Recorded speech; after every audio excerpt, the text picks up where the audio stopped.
Bonjour et bienvenue dans le podcast Les Affranchis, le podcast des audacieux qui osent bâtir leur propre modèle de réussite. Je suis Laetitia et je serai ton hôte.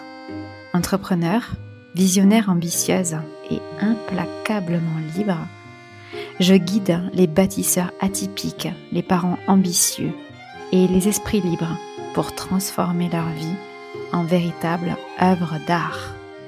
Si tu veux bâtir une vie où beauté, simplicité et ambition se rencontrent pour laisser un héritage puissant pour toi, tes enfants et le collectif, alors tu es au bon endroit. Plonge dans cet épisode une dose d'inspiration, une claque d'audace et peut-être le déclic. Ce message s'adresse à toi si peut-être que tu appréhendes le fait de dire tout fort ce que tu penses tout bas, ou peut-être de communiquer sur les réseaux sociaux, ton site internet, parfois même juste pour quelque chose qui te paraît tellement normal. Et parfois, quand il est l'heure de déclencher la caméra, quand il est l'heure de déclencher un texte écrit, eh bien peut-être que tu n'oses pas. Et ce message s'adresse à toi parce que moi, je n'ai aucun problème d'expression. C'est-à-dire que je n'ai aucun mal à dire tout haut ce que j'en pense tout bas. Et c'est là que c'est important.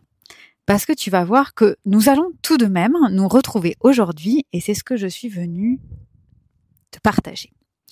Il y a quelques jours, j'ai partagé lors d'un enregistrement de podcast sur lequel j'étais invitée, une vérité qui pour moi est très importante. Et chaque fois que je partage des vérités, je m'attache vraiment profondément à partager un contexte. Pourquoi ? Parce que le contexte, si on l'enlève, toute phrase sortie de son contexte n'a plus vraiment de sens. Et c'est très souvent d'ailleurs ce qu'on voit chez les médias, les journalistes, qui, pour faire de la presse à scandale, sortent une phrase de son contexte et en dehors du contexte, on ne peut pas correctement l'appréhender, la comprendre.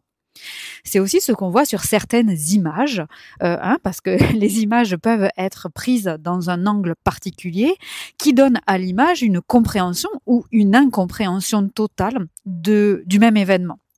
Et donc, c'est vraiment toujours important d'avoir chaque geste, chaque phrase, chaque discours dans son contexte. Voilà pourquoi, quand moi je fais des partages sur mon podcast, je m'attache à évidemment partager son contexte. Quand je dis aujourd'hui mon niveau de réussite, le fait que je travaille de cette façon-là, c'est toujours en rajoutant le contexte. Évidemment, le contexte qui fait que je suis entrepreneur depuis 12 ans, le fait que j'ai une expertise, le fait que j'ai 40 ans, le fait que j'ai une famille, voilà. Et tous ces contextes sont importants à partager pour donner à l'autre, toi donc, qui écoute, la compréhension totale de ce que ça veut dire, pour que toi, tu puisses l'appliquer avec ton contexte à toi, et que tu n'aies pas besoin du même contexte pour appréhender la même information. Et donc, dans le podcast où je suis invitée, je partage une vérité et puis la personne qui m'interviewe me dit c'est très intéressant ce que tu racontes parce qu'en gros, c'est une vérité que je pense aussi mais que je ne peux pas dire compte tenu de ma situation, de mon sexe, de ma religion. Et donc, si je dis ça, avec tout ça, ce serait trop mal perçu pour que je puisse le dire. Et donc là, je me suis posé la question pendant les jours qui ont suivi. Ai-je donné suffisamment de contexte pour que ce que je dise soit appréhendé correctement ? Alors, je pense que comme je le partageais juste avant, je fais le nécessaire pour toujours donner du contexte. Toujours. Et en même temps, dans un podcast, dans une communication, dans un texte écrit, tout peut être sorti de son contexte. Donc, je prends le risque, en effet, qu'il y ait quelqu'un qui écoute tout ou partie, mais surtout une partie, et qui ne comprenne pas ce qui est donné dans son contexte. Et en même temps, de quoi ai-je peur vraiment ? Quand je fais ça, de quoi ai-je peur ? Est-ce que j'ai peur qu'on ne m'aime plus ? Est-ce que j'ai peur d'être mal comprise ? Est-ce que du coup, j'ai peur de ne pas être reconnue ? Est-ce que j'ai peur d'être bousculée, violentée, humiliée, harcelée ? Voilà, il y a tout un tas de mots qu'on peut mettre. Là, la question, je ne te donne pas mes réponses pour l'instant, mais j'aimerais que tu te connectes, toi, à ce qui pourrait se passer pour toi. Si je dis ça et que c'est mal interprété, alors quelles pourraient être les conséquences? Et ça, c'est extrêmement important parce que souvent, quand on ne dit pas un message, quand on n'écrit pas ce post, quand on n'écrit pas ce blog, quand on ne fait pas cette vidéo, quand on a peur de se lancer devant la caméra sur certains sujets, c'est parce que, en réalité, ce n'est pas le sujet. Puisque le sujet, passé un certain âge, on le connaît bien et si on le connaît pas, on s'abstient. Mais quand on n'ose pas, c'est souvent parce qu'on a peur. Et cette peur, elle vient troubler quelque chose qui nous assure une vraie fausse stabilité, une stabilité supposée. Mais si finalement, à partir du moment où on partage un sujet, où on partagerait notre vraie vérité et qu'elle ne serait pas correctement appréhendée et qu'on a des peurs, finalement, ce n'est plus une question d'expression. C'est une expression de nos peurs. Ce n'est plus une expression de soi, c'est une expression de nos peurs. Et donc, avant de parler de ce message, qui n'est finalement que l'arbre qui cache la forêt, on va donc s'intéresser à la forêt. Et donc, de quoi j'ai peur? Et donc, dans mon exemple, je me suis posé cette question, évidemment, et je me suis dit, mais en fait, maintenant que c'est enregistré, c'est dans la boîte, de quoi j'ai peur? Et en fait, ce dont j'ai peur, c'est de ne pas être comprise. J'ai peur de ne pas être comprise. Ah bah oui, alors ça c'est étonnant. Quand on a un cerveau délicieusement différent, de toute façon, est-ce que de toute façon ça ne va pas avec? De toute façon, c'est vrai que quand on est un cerveau délicieusement différent, l'incompréhension de certains autres est une constante. Donc oui, c'est possible. Et en même temps, comme d'habitude, comme toujours, comme depuis quasiment que je suis née, oui, je risque de ne pas être comprise. Mais c'est aussi, je risque quoi? De dire ma vérité. Et en fait, quand je dis ma vérité, parce que on part du principe que j'ai bien donné le contexte, bien sûr, qu'est-ce que je risque? En fait, je risque d'être vraiment vue comme je suis. Et quel risque je prends à être vue comme je suis, à être écoutée comme je suis.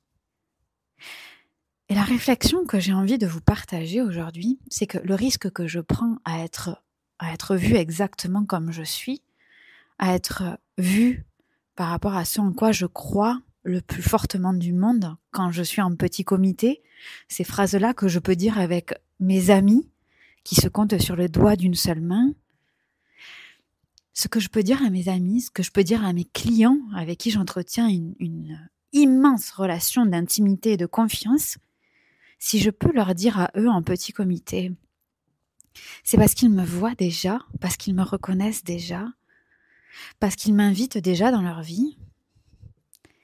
Le plus grand risque finalement que je prendrais à dire ma vérité de manière publique, n'est-ce pas justement de trouver les miens? N'est-ce pas justement de pouvoir être en lien avec les mêmes extraterrestres que moi? Parce que finalement, à force de lisser, d'arrondir les angles, à force vraiment d'avoir une expression qui tend vers la vérité sans être la vérité absolument crue, est-ce que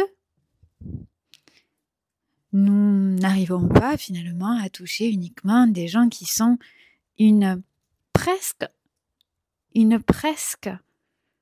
personnalité comme la nôtre, un presque client, un presque ami? Pourquoi? Parce qu'ils se connecteraient à une version édulcorée de nous. Alors évidemment, ça ne veut pas dire ces 4 vérités sur les réseaux sociaux, balancer tout et n'importe quoi, bien entendu. C'est dans le contexte des affranchis, on est bien d'accord. Mais c'est vraiment se positionner en se disant, pour me connecter d'une personne à une personne, dans la vraie vérité, ça suppose que je dise la mienne, avec son contexte, et peut-être que je ne serai pas reconnue par d'autres. Peut-être que je serai incomprise. Oui, peut-être. Et alors? Et alors? Et quand on se pose cette question de « et alors ?», surviennent encore d'autres peurs. Et alors? Et si j'étais incomprise et c'est Et c'est là que les peurs secondaires interviennent. Et alors, je pourrais ne plus avoir de clients. Et alors, je pourrais ne plus être aimée par mes clients, ne plus être aimée par des gens qui m'aimaient et qui m'écoutaient et qui me faisaient grandir jusque-là. Je pourrais ne plus être aimée, je pourrais ne plus être reconnue, je pourrais ne plus satisfaire, je pourrais ne plus donner du plaisir, je pourrais ne pas... Je sais pas comment toi tu l'exprimes.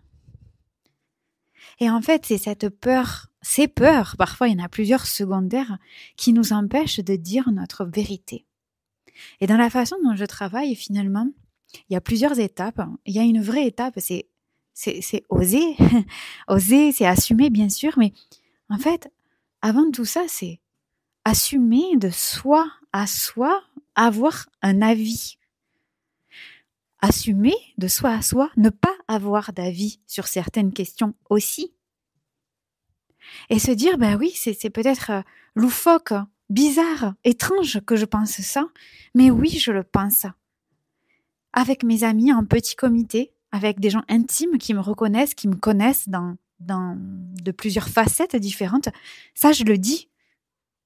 Qu'est-ce qui m'empêche de le dire à plus grande échelle dans un petit groupe, avec des gens que je connais moins, dans un séminaire, une formation, avec des collègues de travail, avec des gens de la famille, avec des gens un peu plus lointains, puis des gens que je connais pas, puis des gens que je connais moins, puis beaucoup de gens que je connais pas.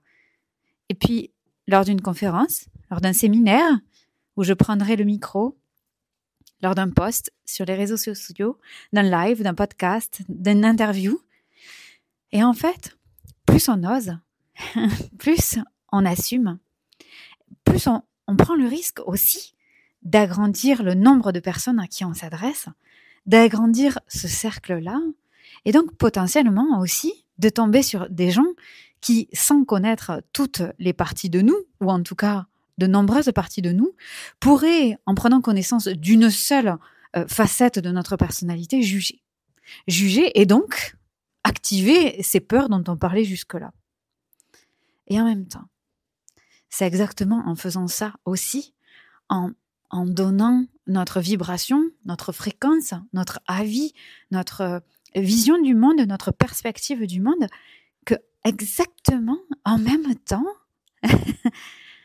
nous nous permettons de toucher plus de cœur, d'ouvrir plus de cœur aussi, parce qu'en faisant ça, nous touchons plus de gens potentiellement qui ont besoin d'entendre ça, qui ont envie d'entendre ça, qui sont inspirés d'entendre ça, pour qui ça fait du bien de l'entendre. Alors je sais que dans les affranchis, on aime sortir des cases, être hors cadre. Non pas parce qu'on aime, mais parce que de toute façon on y est. Je sais qu'on a envie de s'affranchir donc de toutes ces règles, de ces règles de communication, ces règles de communication lissées, où tout le monde pense pareil, tout le monde fait pareil, tout le monde reprend les mêmes mots. Oui, je sais. Mais jusqu'à quel point ? Jusqu'à quel point, en fait, on a envie de faire ça et jusqu'à quel point on est capable de le faire. Et ce partage, il vient vraiment d'une situation très inconfortable que j'ai passée après l'enregistrement de ce podcast, où ma première peur a été, ai-je ajouté suffisamment de contexte pour que les gens aient compris ma perspective. Voilà. Est-ce qu'ils ont bien compris ? J'ai fait le nécessaire, puisque c'est un enregistrement qui a duré 2h30, d'accord ?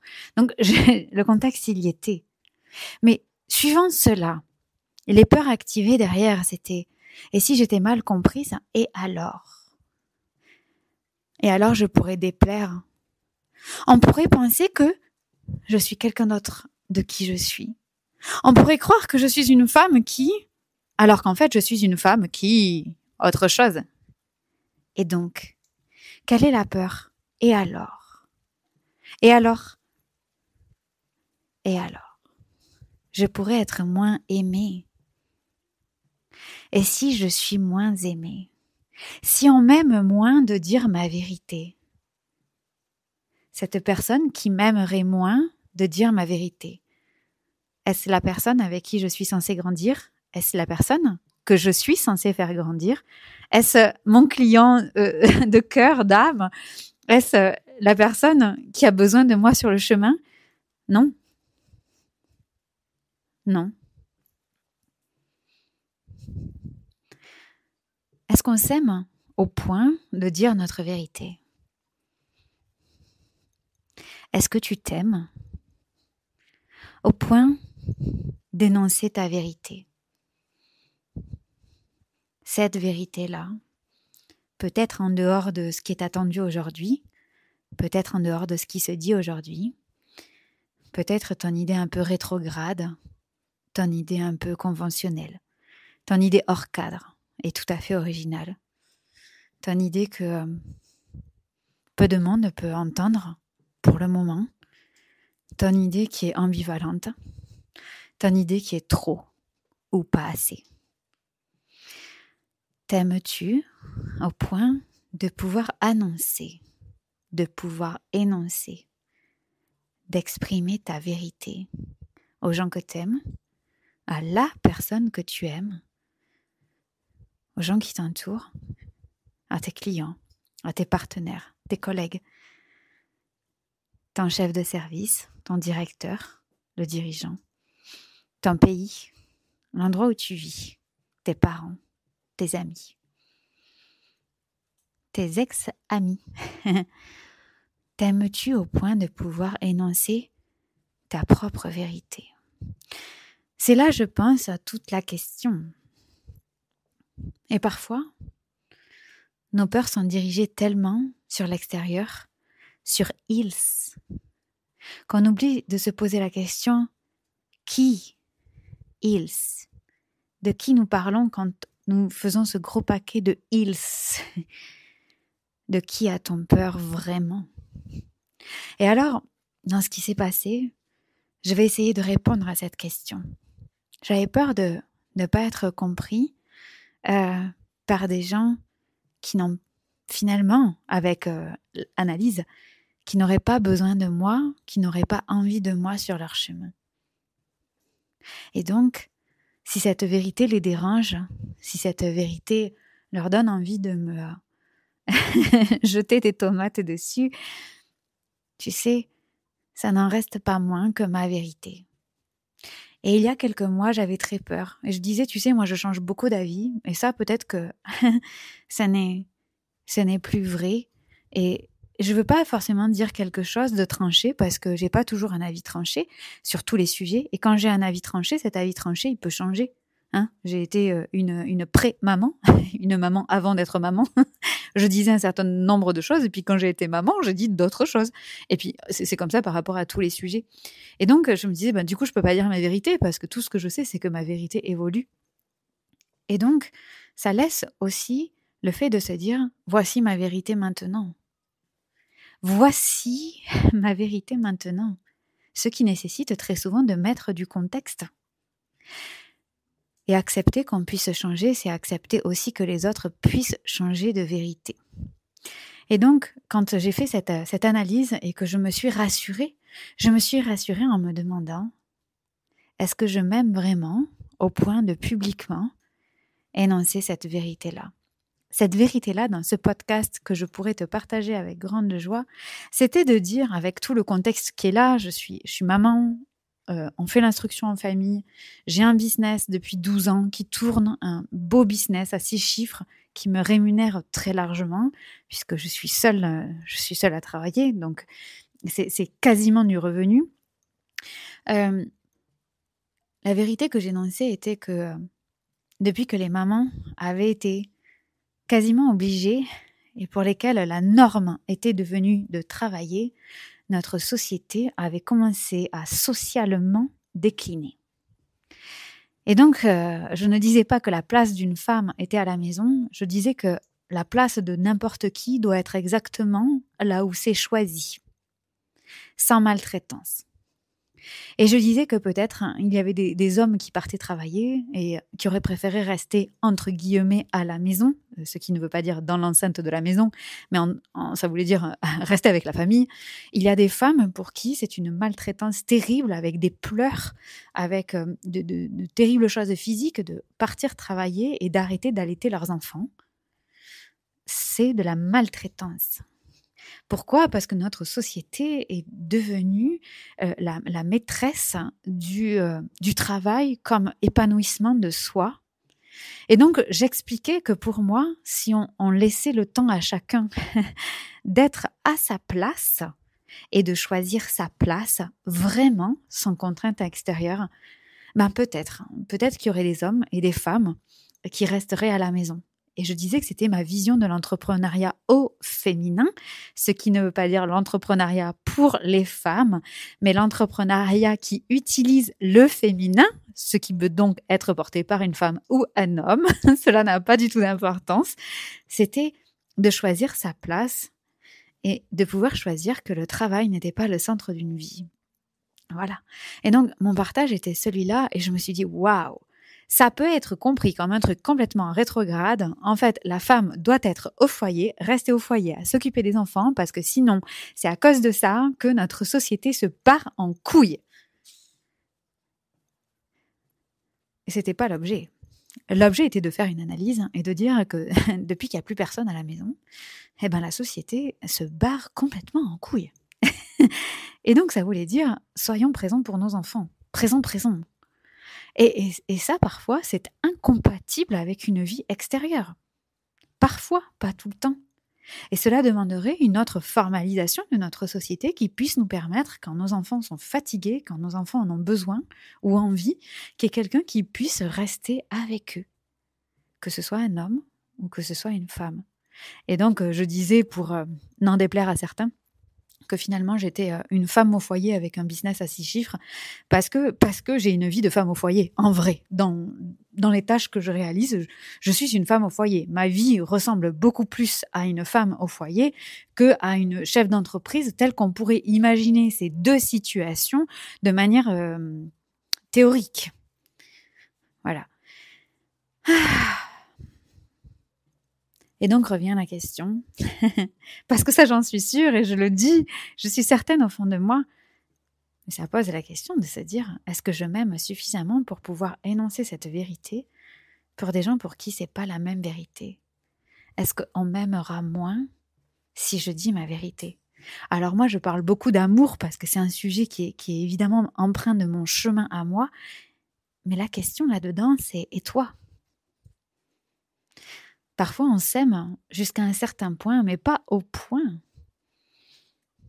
d'éviter d'être aimé, de prendre le risque de ne pas l'être, de prendre le risque qu'il y ait des gens qu'on aime qui ne soient pas d'accord. Et la question que je pose là-dedans et que j'ai posée après cet inconfort, c'était de me poser la question, et c'est celle que je te partage ici, est-ce qu'on pourrait s'aimer au point qu'il n'y ait pas autre chose derrière ? Est-ce qu'on pourrait s'aimer au point de ne pas avoir peur ? S'aimer inconditionnellement soi-même, au point de ne pas avoir peur de nos propres ressentis, de nos propres perspectives de vie, de nos propres sentiments, de nos propres intuitions, de où va le monde, d'où il s'en vient. Et pourrait-on faire ça ? Sommes-nous capables de nous aimer au point de dire ce que nous pensons et de penser aussi que nous pouvons changer d'avis ? Est-ce qu'on s'aime au point de réaliser que nous sommes vivants et que dans le vivant, tout change ? Tout peut changer. Est-ce que ça empêche un arbre d'avoir des feuilles vertes sous prétexte qu'un jour elles vont tomber ? Est-ce que ça empêche un arbre de faire des fruits, sachant que tous ne seront pas bons ? Est-ce que ça empêche un bourgeon de naître, en sachant peut-être qu'il ne sera jamais regardé ?